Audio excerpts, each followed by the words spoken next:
Ji Bismillahirrahmanirrahim. Assalamu alaikum. Today is 15th of June 2026 and we are starting our today's lecture, and that's the first lecture of our syllabus of FR Financial Reporting. Uh, अभी आप अगले चंद जो आपके lecture हैं उसमें मैं आपसे material भी शेयर करूंगा। कॉम्प्रिहेंसिव मटेरियल और बड़ा ब्रीफ मटेरियल होगा तो हम उसे लेके चलेंगे। ओरिएंटेशन हम कर चुके हैं पिछले 2-3 दिनों में। आपके साथ भी मेरी बात हुई थी।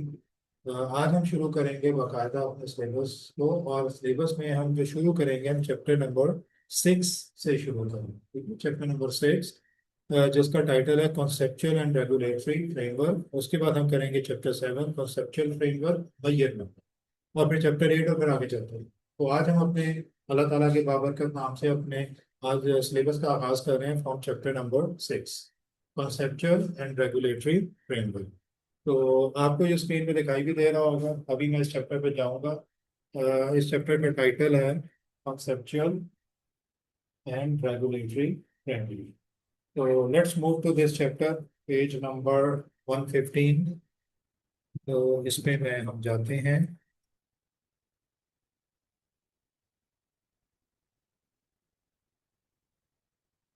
जी ना, कॉन्सेप्चुअल एंड रेगुलेटरी फ्रेमवर्क। अभी नीचे हर चैप्टर में ये लिखा होता है। बहुत कंस्ट्रक्ट मतलब एक स्ट्रक्चर्ड है एसीसी की जो बुक्स हैं ना। और अगर आप पढ़ना चाहें तो बहुत अच्छी बात है अगर आपके पास टाइम है, लेकिन मतलब इतना टाइम होता नहीं है। तो जब टीचर आपको चीज़ें ब्रीफ कर रहा है तो फिर आपको बहुत ज़्यादा पढ़ने की ज़रूरत नहीं है।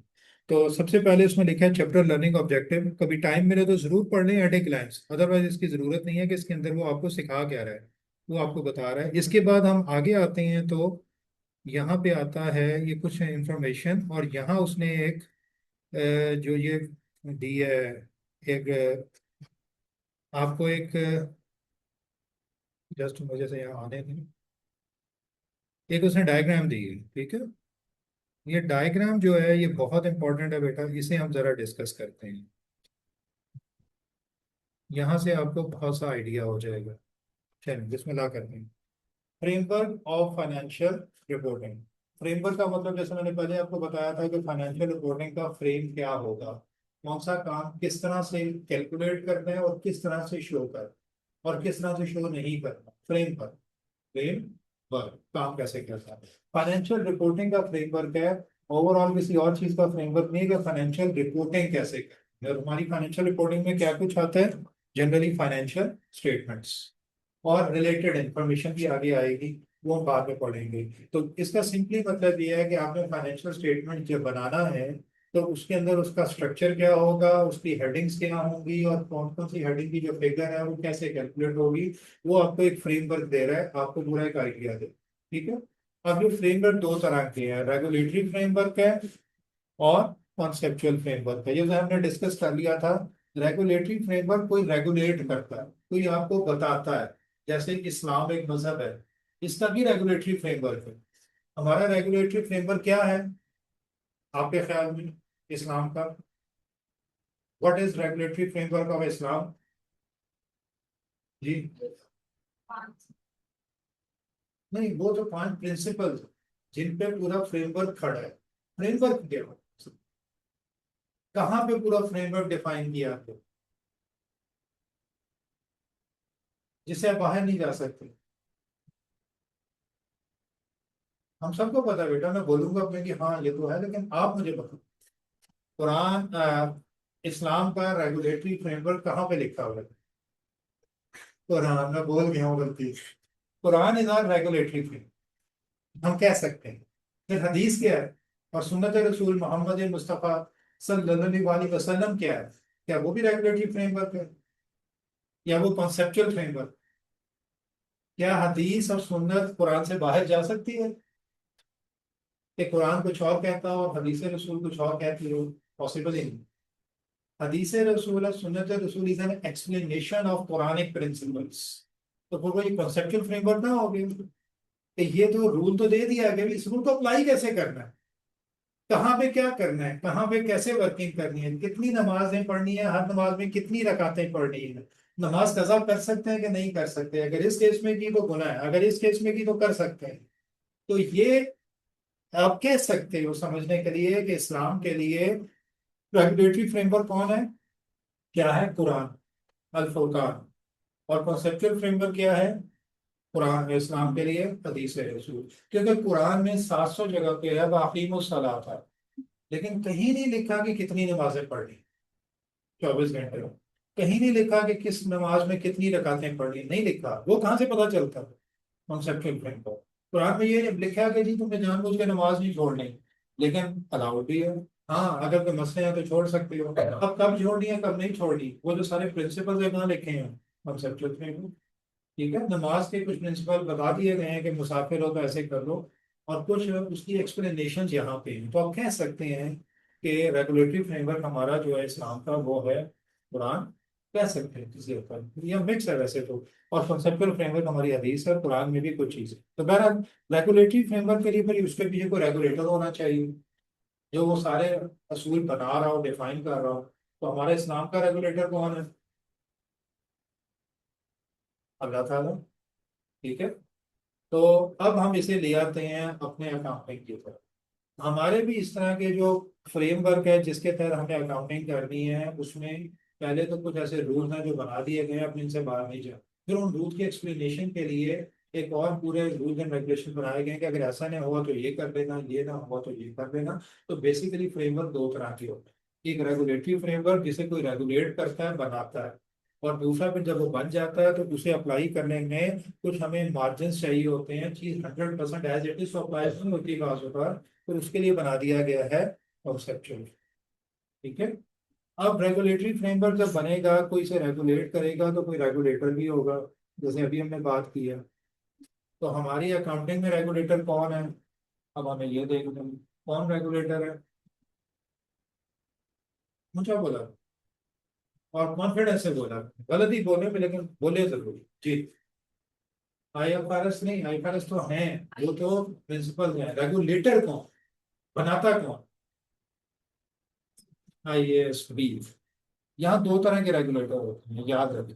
रेगुलेटरी फ्रेमवर्क में दो तरह के रेगुलेटर होते हैं। एक तो है IASB, international accounting standard board, जो कि IFRS बनाता है। एक हर जगह को लीगल रेगुलेटर भी होता है, लीगल बॉडी भी होती है जो इसे एक्सप्लेन करती है। जैसे पाकिस्तान में है SCCP कंपनीज के लिए, securities and exchange commission of Pakistan. जब ये दोनों इकट्ठे होते हैं तो फिर बनता है रेगुलेटर। तो रेगुलेटर एक नहीं है, रेगुलेटर दो है। अब सवाल है कि दो रेगुलेटर तो इसकी मानी जाए या इसकी मानी जाए। अगर ये कुछ और बात कर रहा है, ये कुछ और कर रहा है, आप क्या करें? आपके सामने क्या होना चाहिए? ये कुछ और कह रहा है, ये कुछ और कह रहा है, तो किसकी माननी ज्यादा आइडियली, किसकी माननी चाहिए? गवर्नमेंट बॉडी की या इंटरनेशनल बॉडी की? सॉरी, कंट्री से रिलेटेड। चलो, याद रखना है कि दुनिया का असूल है कि हर मुल्क ऑटोनोमस है। हर मुल्क अपनी मर्जी में आज़ाद है, प्रोवाइडेड वो with in human boundaries, legal boundaries, legal तो नहीं कहना चाहिए, ह्यूमन राइट्स बाउंड्रीज और एथिकल बाउंड्रीज में काम करती है एक स्टेट, तो वो इंडिपेंडेंट। हमें जरूरी नहीं है कि हमें यूएनओ कहे कि ऐसे ही करना है तो हम हर सूरत करें, ये इंटरनेशनल लॉ। ये और बात है कि हम कह रहे हैं कि नहीं जी लोगों को कहीं भी मार देना जायज है, तो ये तो एक ज्यादती है, जुल्म है, ये तो दुनिया नहीं मानेगी। लेकिन एथिकल बाउंड्रीज में रहते हुए हर स्टेट ऑटोनोमस है, तो सबसे पहला राइट इसका। तो अगर इन दोनों में फर्क आएगा तो इसकी बात मानी जाएगी पाकिस्तान में, और यूके में जो वहाँ का बोर्ड वो जो कहेगा उसकी मानी जाएगी। अब ये मसला बहुत देर से आ रहा था। होता था कि हमारी लोकल बॉडी कुछ और कहती है, और वहाँ जो इंटरनेशनल बॉडी है जिसने स्टैंडर्ड बनाए हैं जो पूरी दुनिया को एक जगह पे लाना चाह रही है, वो कुछ और कहती है। ये मसला बहुत था। तो जब ये स्टैंडर्ड बनाए गए हैं तो उसके बाद इनकी आपस में एक अलाइनमेंट की गई, कन्वर्जेंस की गई, तो बहुत काम किया गया। अब ये दोनों तकरीबन एक पेज पे हैं। पाकिस्तान में जब भी कोई नया स्टैंडर्ड आता है वो अप्लाई नहीं होता, लीगली पहले SCCP उसे अडॉप्ट करता है। एक नोटिफिकेशन निकाला जाता है कि अपना स्टैंडर्ड आ गया है, हम इंस्ट्रक्शन देते हैं कि पाकिस्तान में इसे फॉलो किया जाए। तो जो इसने कहा वही हमारी लोकल बॉडी ने भी कह दिया, तो दोनों की वाला है। ठीक है। लेकिन अगर दोनों में फर्क है, अभी है थोड़ा सा बात जगहों पे ना, तो ये कुछ और कह रहा है, ये कुछ और कह रहा है, तो फिर आपने याद रखना है कि प्राइमरीली किसकी चलेगी? Local body. ठीक हो गया। ये हो गया रेगुलेटर। और अभी तक ये क्या कह रहे हैं, ये स्टैंडर्ड सेट कर रहे हैं, स्टैंडर्ड बना रहे हैं, प्रिंसिपल बना रहे हैं कि ये काम ऐसे करो, ये ऐसे करो। ये जो फ्रेमवर्क बन रहा है जिसके लिए रेगुलेटर है, वो क्या कहलाता है? रेगुलेटर। ठीक हो गया? यहाँ तक क्लियर है? अब जब रेगुलेटरी फ्रेमवर्क बन गया तो बाद जगह आपका प्रॉब्लम आ जाती है, बाद जगह वो चीजें उस तरह अप्लाई नहीं हो पाती। ठीक है? आपको सोचना पड़ता है कि यार यहाँ मैं क्या करूँ। तो फिर वो आपको थोड़ी सी एक्सप्लेनेशन देता है, थोड़ी सी वजाहत करता है, चलो ये ऐसे कर लेना, ऐसे कर लेना। थोड़ा सा वो आपकी जो मेंटल कैपेसिटी है उसे चेक करता है, असेस करता है, आपकी मेंटल कैपेसिटी पे डाल देता है चीजों को कि आप खुद फैसला कर लो। बेसिक लॉस तो आपको पता है, अब आपने स्टैंडर्ड पढ़ा है। अब उसके अंदर आपके घर में दो तीन ऑप्शंस आ रही हैं जो आपको लगता है कि तीनों में से स्टैंडर्ड के मुताबिक हैं, या जो स्टैंडर्ड कह रहा है वो फॉलो एग्जैक्टली नहीं हो पाएगा, तो मैं क्या करूं। तो उसने थोड़ा सा आपको एक आइडिया दे दिया कि अपना दिमाग इस्तेमाल। अब वो दिमाग इस्तेमाल करने में उसमें कुछ जो जनरल चीजें हैं जहां भी ये चीजें यूज होंगी, जहां भी ये मसला आ सकता है, वो उसने यहाँ पे डिस्कस कर दिया। ठीक है? क्लियर है? फॉर एग्जाम्पल ये मार्कर है, ये मैं मार्केट में गया और मैंने मार्केट में 100 रुपीज का ले लिया। वहां से मैं, और सिर्फ मैं मार्कर लेने ही गया था, मैं वापस आया, अपनी गाड़ी में गया था, अपनी गाड़ी में आया। रास्ते में मैंने इस मार्कर का, जो मुझे लगा कि ये मैंने 12-15 मार्कर ले लिए यार, ये तो इसमें ज्यादा ही होंगे, मैंने छोटा सा बॉक्स भी खरीद लिया, मार्कर बॉक्स। उसमें मार्कर रखा और वापस ले आया। अब मैं जब वापस आया तो मुझसे पूछा गया कि ये मार्कर, एक मार्कर आपको कितने में पड़ा? फर्ज करें मैंने 1000 रुपए के 10 मार्कर्स लिए थे और 200 रुपए का बॉक्स भी लिया, तो मैंने टोटल 1200 रुपये खर्च किए। अपनी गाड़ी पे गया और अपनी गाड़ी पे गया। अब मुझे कोई पूछता है कि एक मार्कर मुझे कितने में पड़ा, कितने में पड़ा, 10 रुपए में, या 1200 डिवाइडेड बाय 10, 120 रुपए में, कितने में पड़ा? 120 में। मैंने बॉक्स भी तो इन्हीं के लिए लिया। लेकिन अब व्हाट अबाउट फ्यूल? जो मैं अपनी गाड़ी पे गया और अपनी गाड़ी पे आया, जो मेरा फ्यूल लगा 500 रुपए का, क्या वो मार्कर की कॉस्ट में नहीं आना चाहिए? अब ये चीजें थोड़ी सी कॉन्सेप्चुअल हो। तो मैंने कहा नहीं जी, 1200 नहीं, 1200 जमा 500, 1700, 1700 डिवाइड बाई 10, मुझे एक मार्कर 170 में पड़ा है। लेकिन मेरे जो ऑर्गेनाइजेशन है उसने कहा नहीं यार साहब, आप जब गए थे तो आपका 500 का पेट्रोल तो लगा है, लेकिन इसमें आप अपने आपने अपने भी तो दो काम किए हैं, आप सारे कॉस्ट हमें क्यों डाल रहे हैं? ये तो आप गलत कर रहे हैं। ठीक है? अब इसका फैसला कौन करेगा? क्या रेगुलेटरी फ्रेमवर्क में लिखा होगा कि अगर तुम मार्कर लेने जाओगे तो ये करोगे, चीनी लेने जाओगे ये करोगे? इतनी डिटेल तो हो ही नहीं सकती। अब मुझे अपना दिमाग इस्तेमाल करना पड़ा कि यार क्या करूं। मैं कहा हाँ यार, बात तो आपकी ठीक है, तो चले ऐसा करते हैं कि इसका ज्यादा तो टाइम मैंने आपके मार्कर परचेज करने पे दिया है, तो 300 रुपये मार्कर को डाल देते हैं, चले 200 मैं ले लेता हूँ, अब वो भी मान जाएगा। तो कॉन्सेप्चुअल फ्रेमवर्क शुरू हो गया, अपना दिमाग का इस्तेमाल शुरू हो गया, जो कि एग्जैक्टली रेगुलेटरी फ्रेमवर्क में नहीं लिखा हुआ। उसने तो बेसिक रूल बता दिए हैं कि जब जाओगे तो जो परचेज प्राइस है वो आपकी कॉस्ट होगी, आने जाने की जो कॉस्ट है वो आपकी कॉस्ट होगी, और एटसेट्रा। बेसिक रूल इसने बता दिए। अब वो इसमें कॉस्ट की बात भी नहीं करनी। आपका क्या ख्याल है कि कौन सी चीज की कॉस्ट कैसे मेजर करनी है? वो इसका पार्ट होगा कि इसका पार्ट होगा? कि कॉस्ट मेजरमेंट में क्या कुछ आना चाहिए? ये खुद सब्जेक्टिव चीज नहीं है, बदल जाएगी। मुख्तलिफ हालात की कॉस्ट मुख्तलिफ तरह से कैलकुलेट करनी पड़ेगी। तो बेसिकली यहाँ डिस्कस हुई होगी या वहां पे? यहाँ पे। तो अगला चैप्टर जो है चैप्टर 7, उसकी हेडिंग देखें क्या है। हमने पढ़ा था कॉन्सेप्चुअल फ्रेमवर्क मेजरमेंट। वहां जाके वो सिर्फ ये डिस्कस करेगा, यहाँ वो कॉन्सेप्चुअल फ्रेमवर्क समझा रहा है कि होता क्या है, वहां जाके डिस्कस करेगा कि कॉन्सेप्चुअल फ्रेमवर्क में मेजरमेंट करनी कैसे। ठीक हो गया? तो बस इतना काफी है, बात समझ आ गई। तो यहाँ पे अब हम क्या पढ़ेंगे कि रेगुलेटरी फ्रेमवर्क है क्या। वो हमने पढ़ लिया, दो तरह का है, इसमें चीजें आएंगी, आईएफआरएस आएंगे और लोकल लॉ आएगा। ठीक है? ये हमारा रेगुलेटरी फ्रेमवर्क है। कॉन्सेप्चुअल फ्रेमवर्क क्या होता है? ये आउट ऑफ द वे जाता है रेगुलेटरी फ्रेमवर्क से। ये आपको मजबूर करता है सोचने पे और डिसीजंस लेने पे, जहाँ कोई बेसिक प्रिंसिपल्स हैं, तो वो ये होता है। अब हम इसे आगे पढ़ना शुरू। बात क्लियर है? तो ये मैंने बेसिक चीज आपको बता दी, इससे ज्यादा हमें इसे डिस्कस करने की जरूरत नहीं है। ठीक हो गया? अब इससे आगे चलते हैं। तो अभी से ये देखें जरा आप, ये बात। फ्रेमवर्क दो तरह के हैं, रेगुलेटरी और कॉन्सेप्चुअल। अगर कोई आपसे पूछेगा एक्सप्लेन करो कि रेगुलेटरी फ्रेमवर्क क्या होता है, कॉन्सेप्चुअल क्या होता है, दोनों में क्या फर्क है, तो कर सकते हो अपने अल्फाज में। हो जाएगा कि नहीं? अच्छा, रेगुलेटरी में फिर क्या आता है? Regulatory system. क्या सिस्टम है रेगुलेटरी? एससीसीपी होगा, एससीसी के ऊपर एक लॉ है, कंपनीज एक्ट पाकिस्तान का, इंग्लैंड में इंग्लैंड का कंपनीज एक्ट है, उसके नीचे उसमें रूल्स रेगुलेशंस है, आईएफआरएस है, तो वो सारा आईएफआरएस कैसे फॉलो किए जाएंगे, कब किए जाएंगे, वो सारा सिस्टम ही है ना, वो सिस्टम हम पढ़ लेंगे। फिर रेगुलेटरी बॉडीज, मैंने अभी कौन कौन सी रेगुलेटरी बॉडीज बताई हैं आपको? दो, आईएसपी एंड कंपनीज, एससीसीपी। फिर रेगुलेटरी बॉडी, जब रेगुलेटरी सिस्टम होगा तो कोई ना कोई बॉडी तो होगी जो उन्हें डिफाइन भी करेगी और डंडे के जोर पे चलाएगी भी। उसके बाद क्या है? Standard setting process. अब हम पढ़ेंगे कि रेगुलेटरी बॉडी में एक आईएसपी भी है, ये स्टैंडर्ड सेटिंग करता कैसे, स्टैंडर्ड सेटिंग का तरीका क्या है, स्टैंडर्ड बनाने का प्रोसेस शुरू कहाँ से होता है, वो हम यहाँ से पढ़। क्लियर हो गया? ये हमारा रेगुलेटरी फ्रेमवर्क, ये यहाँ पे खत्म हो जाता है। अब कॉन्सेप्चुअल फ्रेमवर्क में सबसे पहले क्या, द फ्रेमवर्क। अब द फ्रेमवर्क क्या होगा? ये उसका नाम है डॉक्यूमेंट, आईएसबी ने वो डॉक्यूमेंट बनाई है, उसका नाम ही उसने रखा है द फ्रेमवर्क। तो हम उसे पढ़ेंगे कि द फ्रेमवर्क नाम की डॉक्यूमेंट में क्या कुछ लिखा हुआ है। उसमें बेसिकली दो चीजें डिस्कस हुई हैं, qualitative characteristics of financial information, और फाइनेंशियल इंफॉर्मेशन कहाँ पे होती है, बेसिकली कहाँ जाके इकट्ठी हो जाती है, फाइनेंशियल स्टेटमेंट्स में। सारी इंफॉर्मेशन इकट्ठी हो जाती है ना वहां पे जाके, assets, liabilities, income, excess, capital. तो बेसिकली इंफॉर्मेशन की बात, हम वर्ड तो इंफॉर्मेशन का यूज कर रहे हैं, लेकिन हम कहना ये चाह रहे हैं ये सारी इंफॉर्मेशन जिस डॉक्यूमेंट में इकट्ठी होगी, इस डॉक्यूमेंट में क्या क्वालिटीज होनी चाहिए, कौन सी क्वालिटेटिव एस्पेक्ट क्या होने चाहिए। अच्छा जी।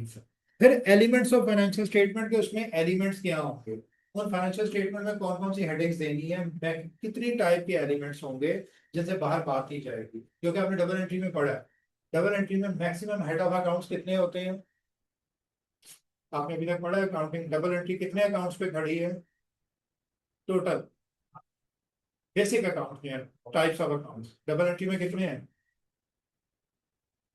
हाँ बोले ना, टोटल नंबर कितने हैं?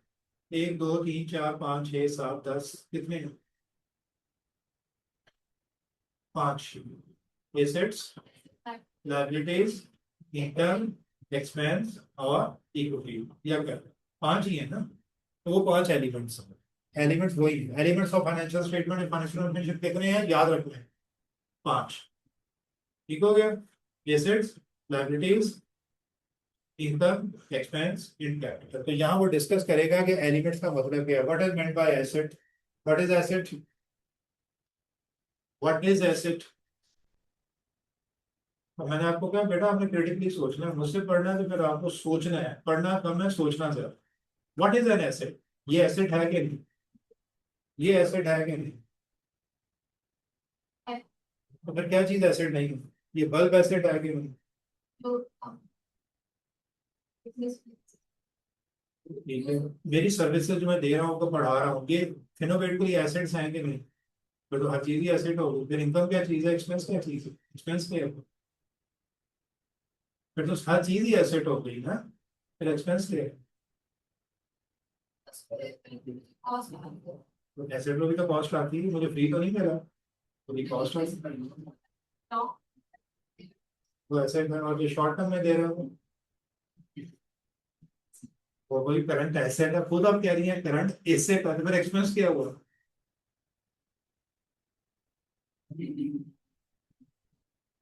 कुछ नहीं।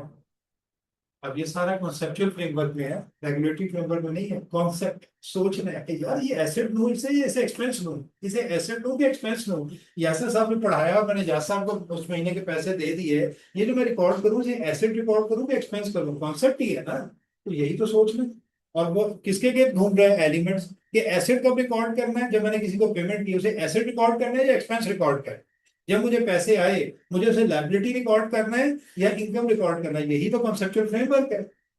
तो उसने भी डिफाइन किया है कि एसेट की क्या डेफिनेशन है, डेफिनेशन रटनी नहीं है, मतलब कि कौन सा ट्रांजेक्शन जब होगी तो हम उसे एसेट कहें, कि एसेट आया, हम ये नहीं कहेंगे एक्सपेंस हुआ, और कौन सी ट्रांजेक्शन कहेंगे, कहेंगे एक्सपेंस हो गई, कौन सी जब रिसीट होगी या हमें लेने हैं पैसे, हम कहेंगे ये लाइबिलिटी है, और कब हम कहेंगे नहीं ये लाइबिलिटी नहीं है, इनकम है। कैपिटल का मतलब कि हम सभी डेफिनेशंस पढ़ेंगे, डेफिनेशन पढ़ने के बाद डेफिनेशन पढ़ना नहीं है, डेफिनेशन पढ़ने का मतलब इस पोजीशन में आने के हम समझ रहे हैं कि जब ट्रांजैक्शन होगी तो हम फैसला कर लेंगे ये एसेट आया है या एक्सपेंस हुआ। तो फिर एसेट की डेफिनेशन आज तक हमने पढ़ी हुई है, आपने बड़े सिंपल अंदाज में पढ़ी है, F3 आपने पास कर लिया है।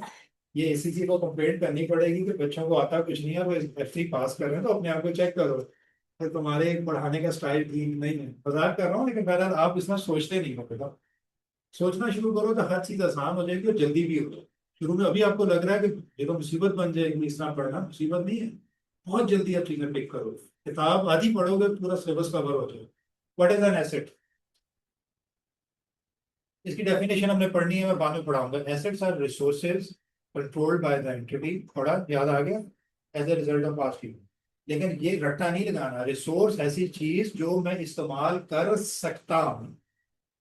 रिसोर्सेज, रिसोर्सेज इस्तेमाल कर सकते, कंट्रोल्ड बाय द एंटिटी, मेरा कंट्रोल है। ये नहीं कि ये है आपका, इस्तेमाल मैं कर रहा हूँ, फिर मेरा तो ना हुआ, मेरा एसेट नहीं है।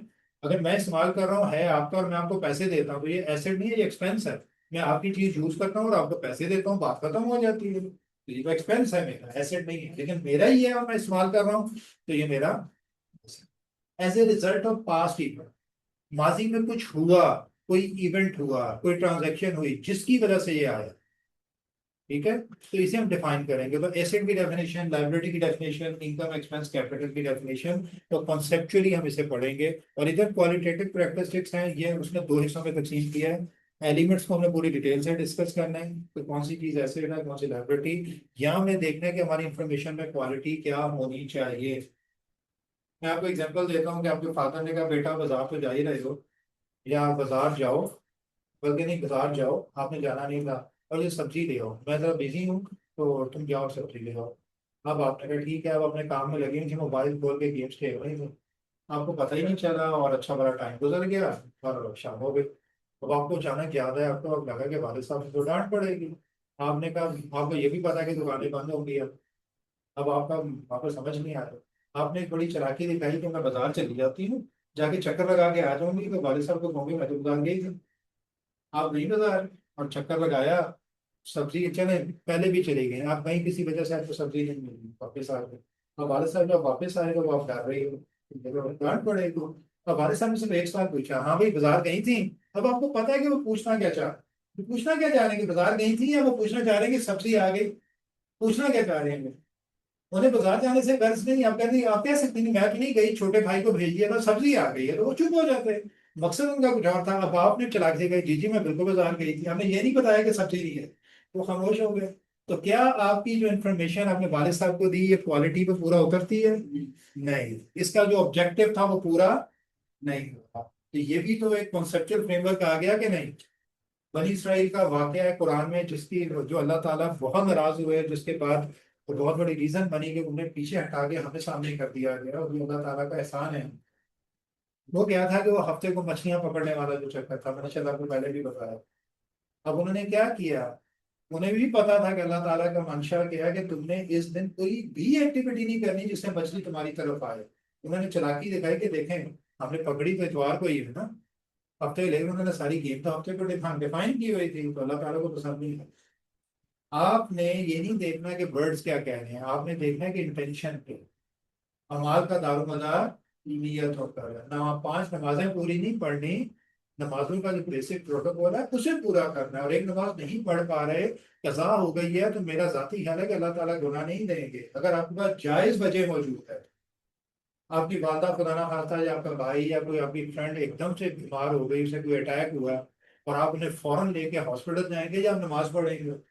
हॉस्पिटल जाएंगे, आपकी नमाज कज़ा हो गई, तो आपका क्या ख्याल, अल्लाह ताला इस पे गुनाह देंगे कि तुमने वालदा या भाई को छोड़ के नमाज क्यों नहीं पढ़ी? नहीं। ठीक है ना, जिसने एक इंसान को बचा लिया, उसने गोया पूरी इंसानियत को बचा लिया। आपको प्रिंसिपल दे दिया गया, कॉन्सेप्चुअल फ्रेमवर्क दे दिया गया कि नमाज फर्ज है, बट अगर इंसान का मसला आ जाए तो छोड़ दो, बाद में पढ़ लो। ठीक है, क्लियर है।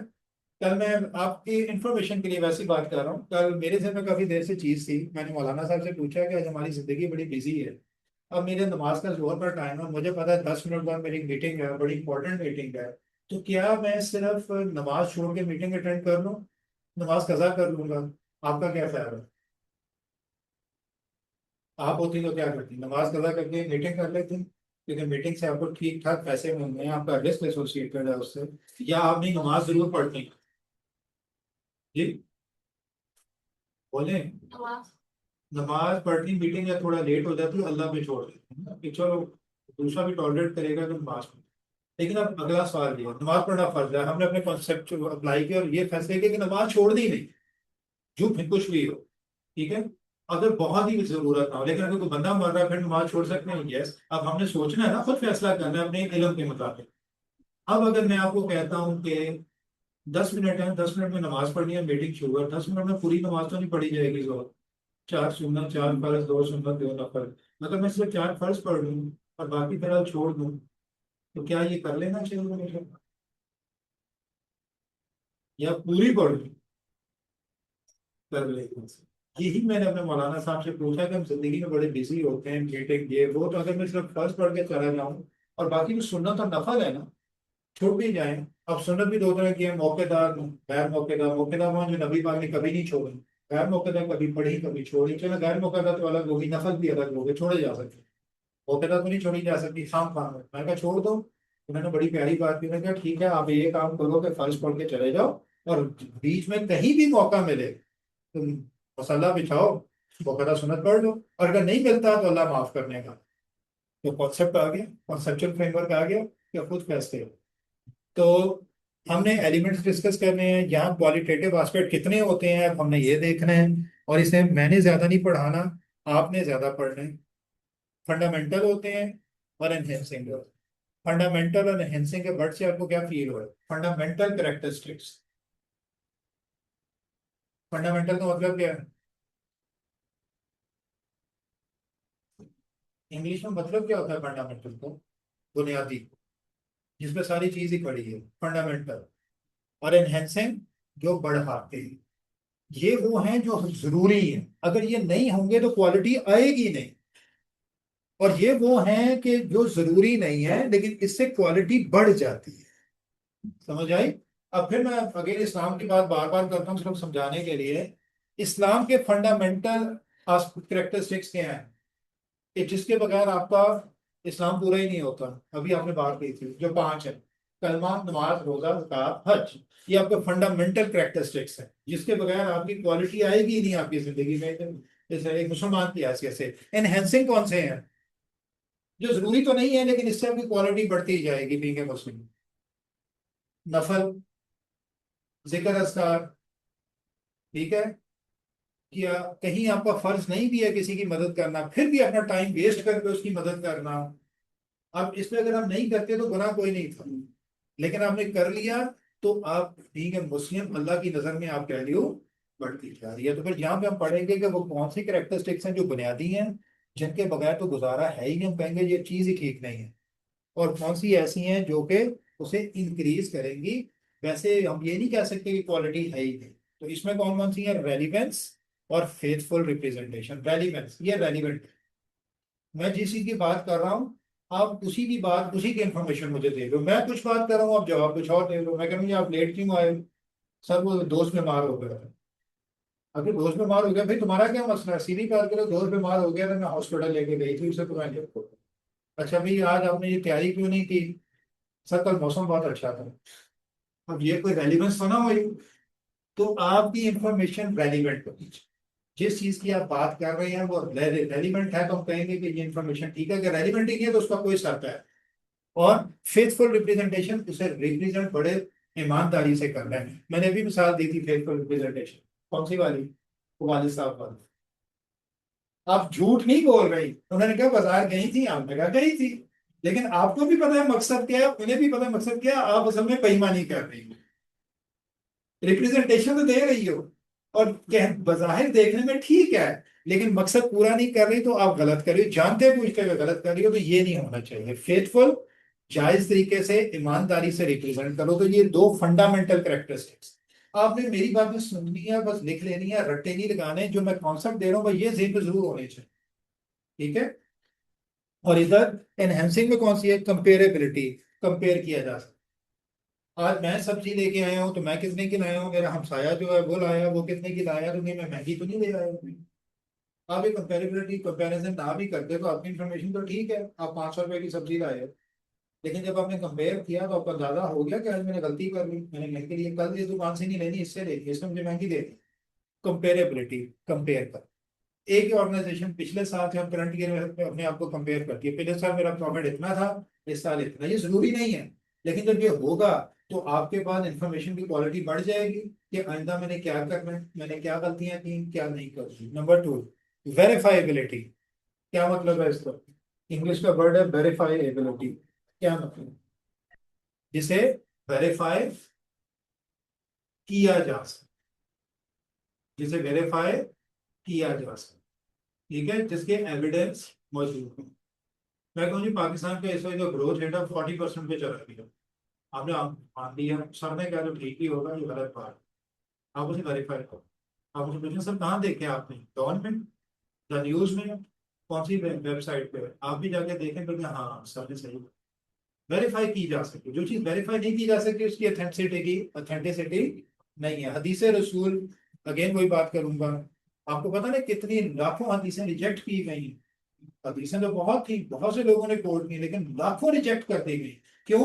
वो वेरीफाई नहीं हो पा रही। जिस बंदे ने वो कोट की वो शराबी था, तो उलमा ने फैसला किया कि शराबी की तो कोटेशन माननी ही नहीं है, जो खुद इस्लाम पे नहीं है उसकी कोटेशन पे कैसे बिलीव किया जा सकता है। ये बड़ी कट डाउन करते करते करते करते जो अब हदीसें मौजूद हैं, ये तकरीबन वो हैं जो वेरीफाइबल, जिनके पीछे इन्हें कोट करने वाले बड़े सहाबी थे या बड़े नेक लोग थे, और इनकी जिंदगी में उन्होंने कोई हरकत नहीं की जिससे शुबा हो गई ये झूठे लोग। तो ये वेरीफाइबिलिटी जरूर होनी चाहिए। Number three, timeliness. क्या मतलब है?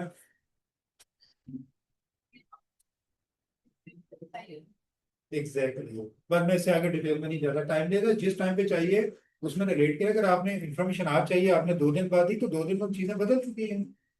मैं आपसे पूछता हूँ, मुझे जल्दी से बताओ अभी 1 घंटे में कि आज US डॉलर पाक रुपीज का कन्वर्जन रेट क्या है। आपने कहा सर बताती हूँ, और आप चुप हो रही। 2 दिन बाद आप बता रही हैं, सर 2 दिन पहले ये रेट था। मैंने कहा मैंने अब क्या करना है, मुझे तो कुछ दिन का रेट चाहिए था, आज तो रेट चेंज हो चुका। तो टाइमलीनेस होनी चाहिए। और अंडरस्टैंडेबिलिटी, क्या मतलब है?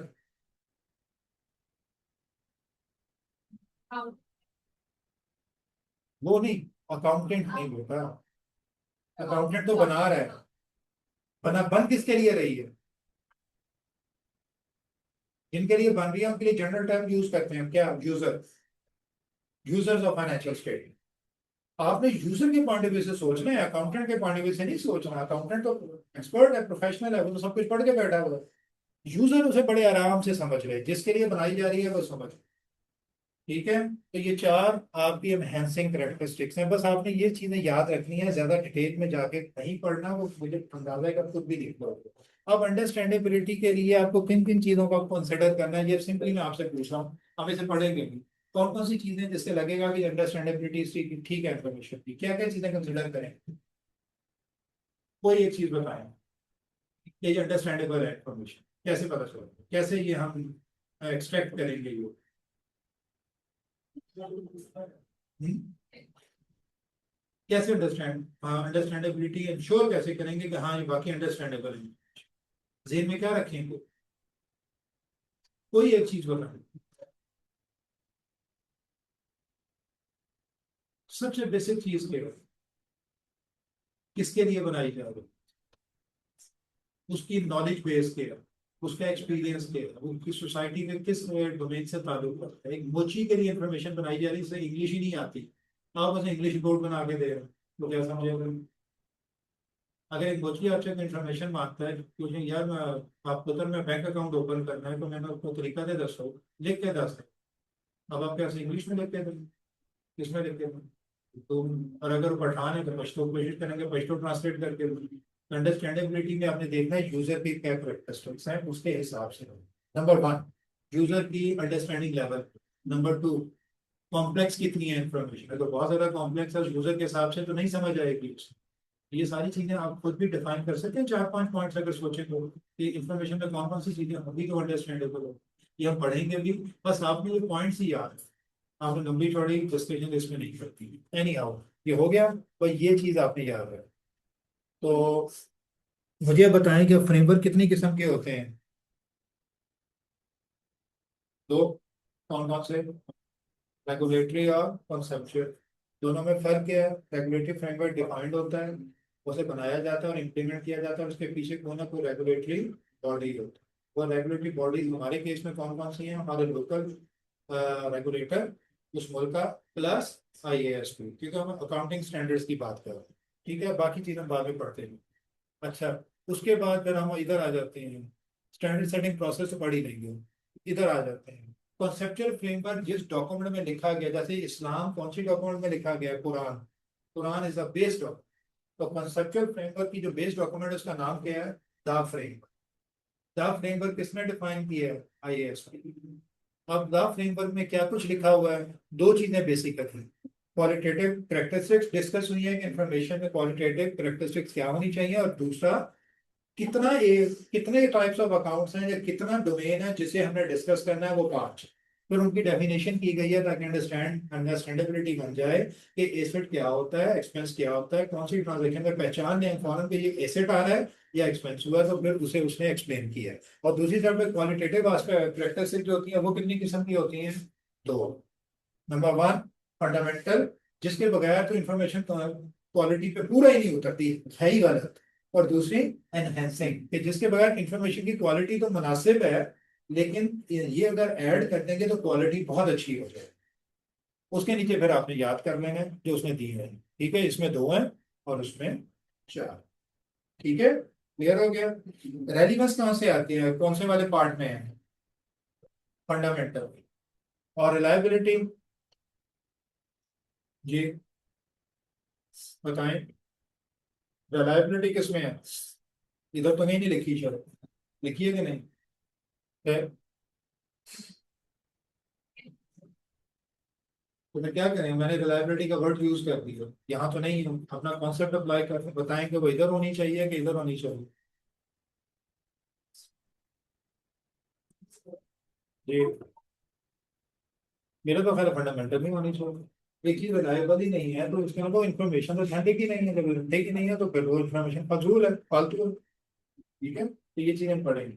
और ये आपसे पूछ सकता है आई बेसिकली, जनरली कोई ऐसी चीज डालती है, कोई एमसीक्यू पूछ ले कि इसका बताओ, और वो अपनी किताब में ना लिखा हो, तो आपने अपना कॉन्सेप्ट जरूर अप्लाई करेगा।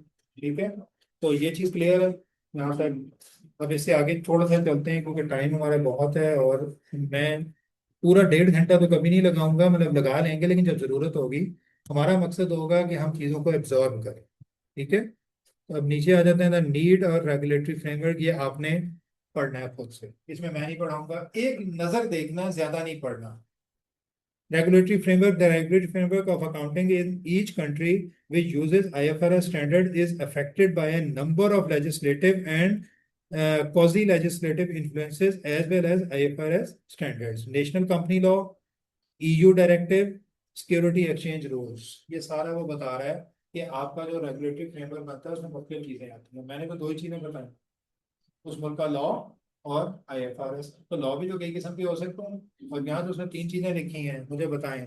नेशनल कंपनी लॉ, ये लॉ में आता है या स्टैंडर्ड में आता है, ये मैं पढ़ा ना, स्टैंडर्ड या लॉ। तो ये जो national law of the country, company law, ये लॉ में आता है कि स्टैंडर्ड में, हाँ लॉ है।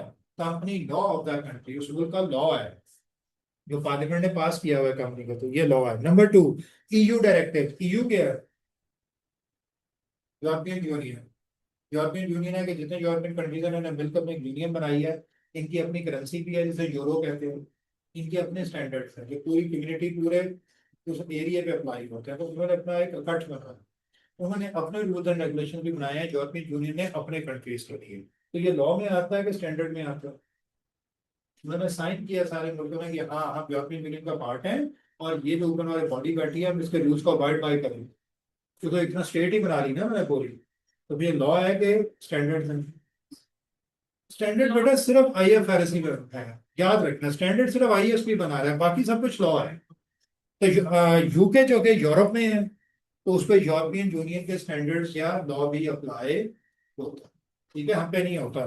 तो ये उनके लिए ये भी आ गया। सिक्योरिटी एक्सचेंजिंग रूल्स, एक कंपनी ने लिस्टिंग लेनी है सिक्योरिटी एक्सचेंज में, उसमें बहुत से लॉज हैं बाकायदा, उस मुल्क के, जो फॉलो करेगी तो उसे लिस्टिंग मिलेगी, नहीं तो नहीं मिलेगी, और अगर वो गलत करती है तो उसे पेनलाइज किया जाएगा।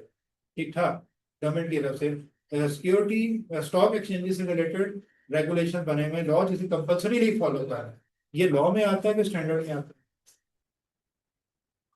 लॉ में आता है, लॉ है ना, पेनलाइज होंगे जी। ठीक है, क्लियर है। देखिए उसने थोड़ा सा बताया है, why a regulatory framework is necessary, ये आपने पढ़ा। रेगुलेटरी फ्रेमवर्क क्यों नेसेसरी है, मोटी सी बात करते हैं फिर हम आगे चलते हैं। Why regulatory framework is necessary, जरूरी क्यों, कोई एक रीजन बता।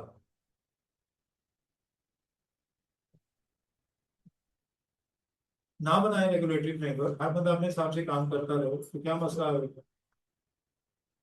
एनर्जी नहीं आएगी। मैं काम अपने हिसाब से कर रहा हूँ और अपने हिसाब से कर रहे हैं, ये अपने हिसाब से कर रहे हैं, तो स्टैंडर्ड तो नहीं बनेगा। कंपेरेबिलिटी, कंपेयर करना, चीजों को कंपेयर ही नहीं हो सकती। आपने एप्पल को सब्जी डिक्लेयर किया हुआ, मैंने एप्पल को फ्रूट डिक्लेयर किया हुआ, हम कहते हैं कि आपने कितनी सब्जी खरीदी, आप एप्पल शामिल करके बता रहे हैं, मैं शामिल करके नहीं बता रहा, तो कंपेयर किया ही नहीं जा सकता एक दूसरे को। तो कंपेरेबिलिटी के लिए, एक स्टैंडर्ड बनाने के लिए रेगुलेटरी फ्रेमवर्क बनाना जरूरी होता है कि तमाम लोग एक काम को एक ही तरीके से, ठीक है, तो इसे आपने पढ़ लिया, इसमें कोई टेक्निकल चीज नहीं है। इसके बाद आगे चलते हैं, principal based and rule based framework. अब ये थोड़ी सी नई चीज आई है, इसे मैं बता देता हूँ, आपने एक बार ये जरूर पढ़ना है बच्चे, ये मैं आपको बता रहा हूँ, एक नजर जरूर देखना है चीजों। Principle based and rule based, principle और रूल दोनों में क्या फर्क है, प्रिंसिपल क्या है और रूल क्या है, कुछ आइडिया कभी आपने सोचा हो इस बात को। प्रिंसिपल का इंग्लिश में, उर्दू में मतलब क्या है, इंग्लिश वर्ड है प्रिंसिपल, मतलब क्या है उर्दू में, या आपको क्या समझ आती है, व्हाट इज प्रिंसिपल, या तुम प्रिंसिपल के खिलाफ बात कर,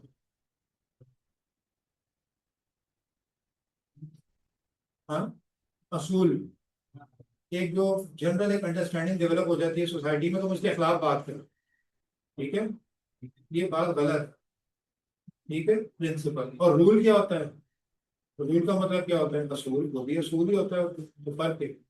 याद रखना है, इसे लिख लें अपने पास, प्रिंसिपल वो होता है जिसके अंदर फ्लेक्सिबिलिटी हो, आपकी मर्जी है ऐसे करें या ऐसे करें, लोग माइंड जरूर करेंगे लेकिन लीगली आपको मना नहीं कर सकते, इसीलिए प्रिंसिपल। रूल में जनरली ये रूल होता है, अगर आप इसके खिलाफ जाएंगे तो आपको नहीं जाने दिया जाएगा, आपको जबरदस्ती रोक दिया जाएगा, ठीक है, क्लियर है।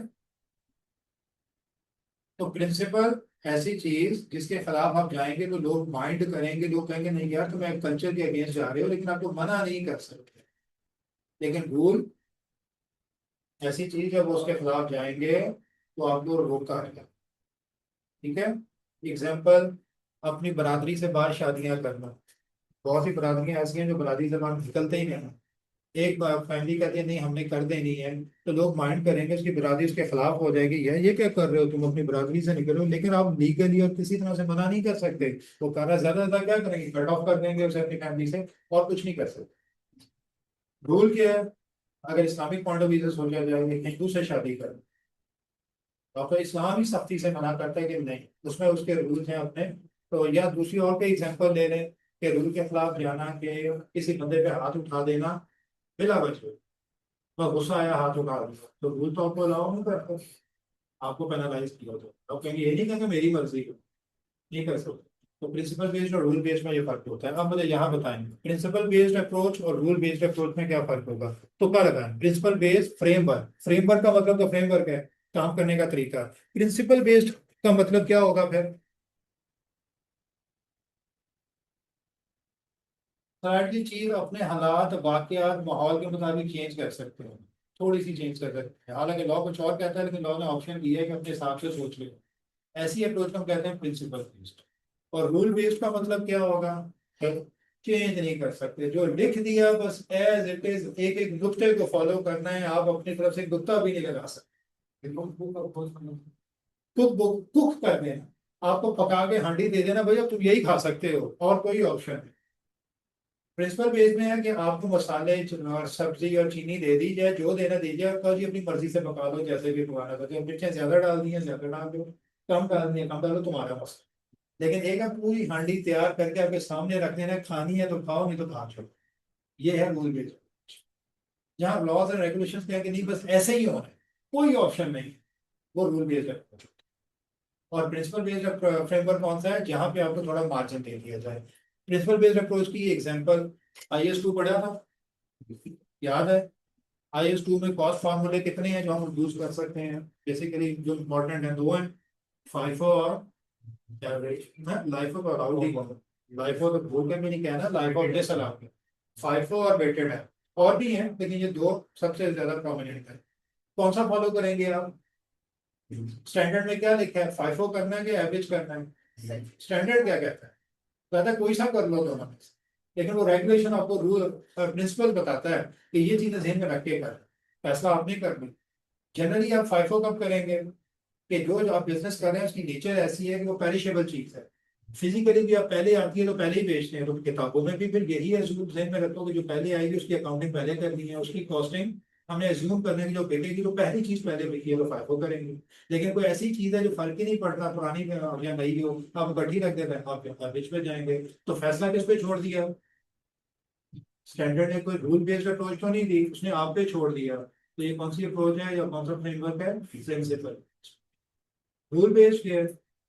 अच्छा, IS 16 में प्रिंसिपल बेस्ड फ्रेमवर्क क्या कैसे यूज किया गया? IS 16 याद है कि नहीं? उसने आपको दो अप्रोचेस दी, IS की, कॉस्ट मॉडल और रीवैल्यूएशन मॉडल, याद है? दोनों कर सकते हो, आपकी मर्जी है। तो कौन सी अप्रोच होगी?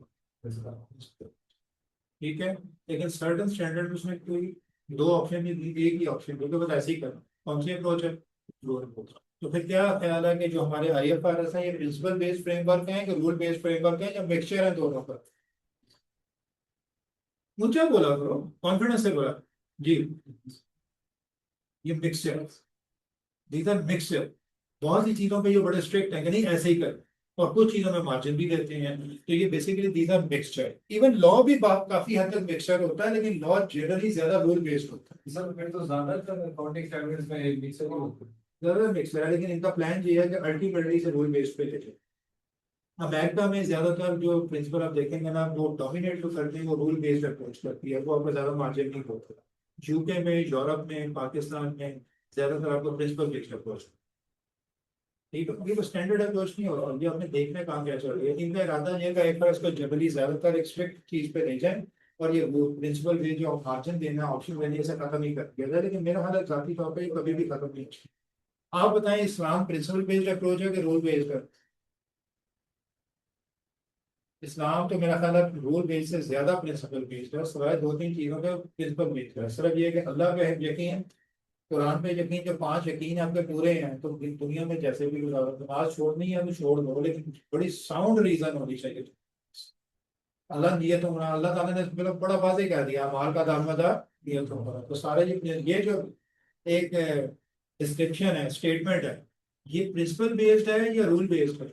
माल का दारोमदार नियतों पर, प्रिंसिपल को। हमारी नीयत ठीक है तो अल्लाह ताला तुम्हारी हरकत नहीं देखेगा, नीयत देखेगा। तो प्रिंसिपल बेस्ड हो गई। असूल के, असूल के मुताबिक फैसला। ठीक है, तो ये दो अप्रोचेस आएंगी, ये आपने पढ़ लेने हैं, मैंने आपको बहुत डिटेल से समझा दिया, इसमें कुछ भी नहीं।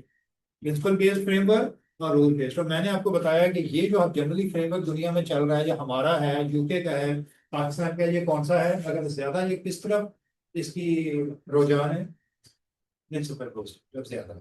ठीक है, आपके ट्रैफिक लॉज हो गए ज्यादा किस तरफ? एक बंदे ने इशारा काटा तो क्या उसे सजा नहीं मिलेगी? नहीं। लेकिन क्या हो सकता है सजा ना मिले? लॉ में क्लियरली कहीं नहीं लिखा। लेकिन अगर वो ट्रैफिक सार्जेंट उसे रोकता है, इसने इशारा करता है, अंदर देखता है तो एक बड़ा कि मरीज लेटा हुआ है और बहुत बुरी हालत में है, तो क्या सार्जेंट उसे चालान करेगा? नहीं करेगा। थोड़ा सा प्रिंसिपल भी है, मिक्सचर हो गया। लेकिन ज्यादा जनरली वो सार्जेंट जल्दी लड़ाई नहीं करेगा। हो सकेगा कि वो सोचे ये ड्रामा कर रहा है, तो लोग ड्रामा करते भी हैं, एकदम से बीमार बन जाते हैं ताकि जान छुड़ाई जाए। उसके बाद डोमिनेशन है। सार्जेंट वो कहे नहीं कि मैंने तो चलान करना है, तुमने गलती की है। इखलाकी बुनियाद पे लोग उसे कहेंगे कि क्या कर रहे हो यार, उन्हें हॉस्पिटल जाने दो, लेकिन बाय लॉ वो रोक सकता है। इसमें भी सोची जा रहा है काले की शेयर को बैठो काफी बड़ी हो सकती एग्जैक्टली, मैं वही कह रहा हूँ ना। लेकिन ज्यादा इसका रुझान किधर है? Rule based. लॉस का ज्यादा रुझान रूल बेस्ड पे होता है, प्रिंसिपल की कम होता है। यहाँ ज्यादातर रूल बेस्ड होता है और यहाँ पे मिक्सचर साइड है। तो बहरहाल ये चीज आपने याद है। ठीक है, इस पे थोड़ा सा खत्म करते हैं आज के लिए, मेरा ख्याल है काफी है। Cook cook cook book approach का मतलब किताबों को कुक करना, किताबों को पकाना, एक चीज तैयार करके सामने रख देना, बस ऐसे ही करना, इसे कहते हैं कुक बुक अप्रोच। ठीक है, कि आप किसी को मार्जिन ना दें, ऑप्शन ना दें कि तुम अपनी मर्जी भी कर दो। इसके बाद नीचे आते हैं जनाब, एडवांटेजेस एंड डिसएडवांटेजेस आपने घर से पढ़ने हैं दोनों के। हार्मोनाइजेशन, हार्मोनाइजेशन का मतलब क्या है?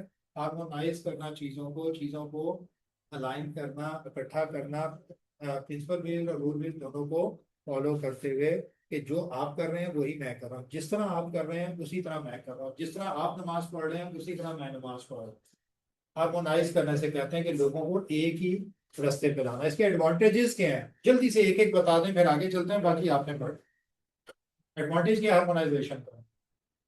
कि आपने सब लोगों को इस तरह से बाउंड कर दिया है कि वो एक ही तरह से काम करेंगे, इससे उससे एफिशिएंसी बढ़ जाएगी, एक अप्रोच बन जाएगी नेशनल लेवल पे। और अगर लोगों के रवैये को कंपेयर करना है, कंपेयर किया जा सकता है कि ये ज्यादा अच्छा मुसलमान है, ये ज्यादा अच्छा नहीं है।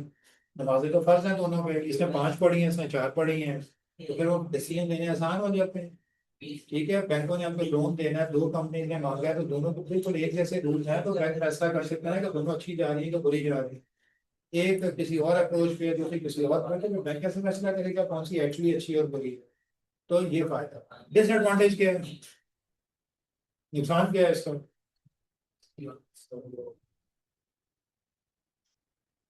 शाबाश। बस ये एक चीज हम खत्म करते हैं इसे, बाकी आपने पढ़ जी। तो सारे इकट्ठा कर दिया जाए तो फिर डिस्कस करते हैं। नहीं, किस कंसेप्शन तो नहीं होगी, आपसे तो ज्यादा क्लियर हो जाएंगे, एक अप्रोच बन जाएगी सबके लिए ऐसे ही करें। डिसएडवांटेज का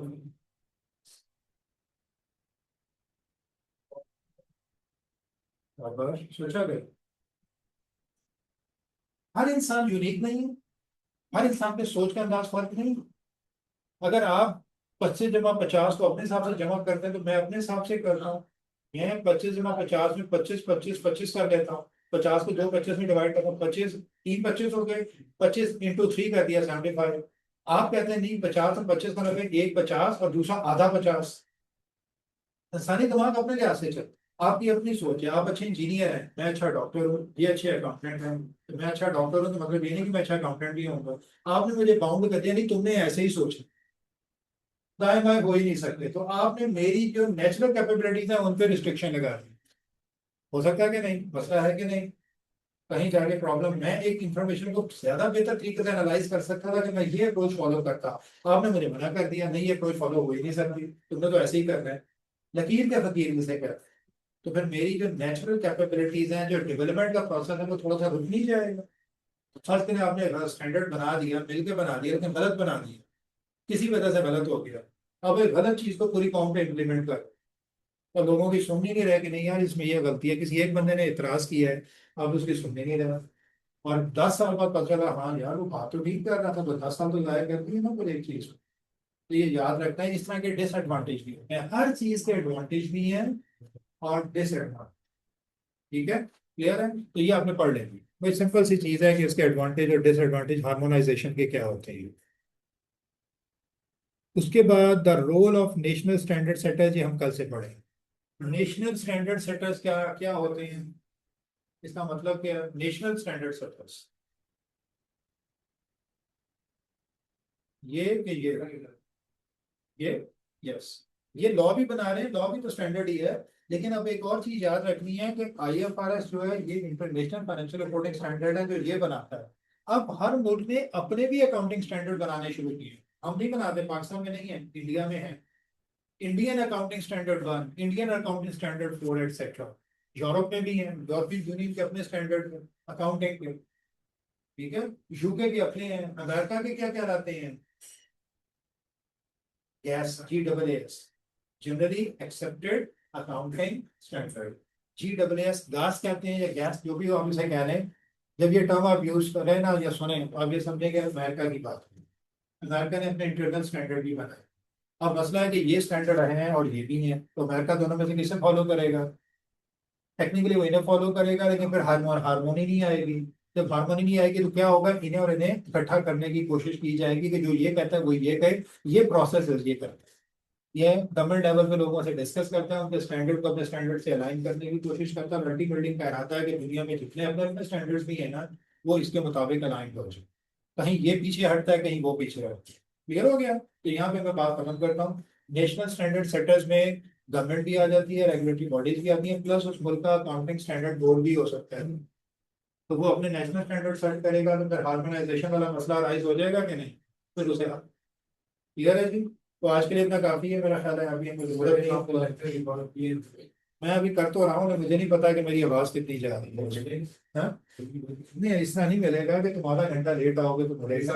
आज तो मैंने इग्नोर कर दिया, कल से मैं घुसने नहीं दूंगा इससे।